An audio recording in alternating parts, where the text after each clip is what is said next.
How to correctly use Pinecone with TradingView desktop. Here's how to quickly or correctly use Pinecone with TradingView desktop. First, you need to launch the TradingView desktop app and log into your account. And now open a chart. On the top bar, click the Pine Editor tab, and this is where you'll write or paste your Pine script code. To connect with Pinecone, go to pinecone.io and create an account if you haven't already. Pinecone is a vector database commonly used with AI and not directly with TradingView, but if you're using the Pinecone AI plugin or data integration for automated strategies, this is key.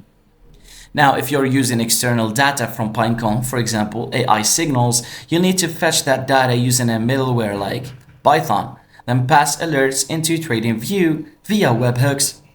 Now back in TradingView, open Alerts and click Create Alert.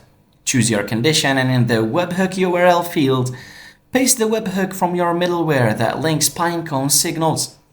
Set the alert message to trigger actions based on Pinecone outputs. And that's how to properly integrate Pinecone's AI signals with TradingView desktop using scripts and webhooks. Thanks for watching.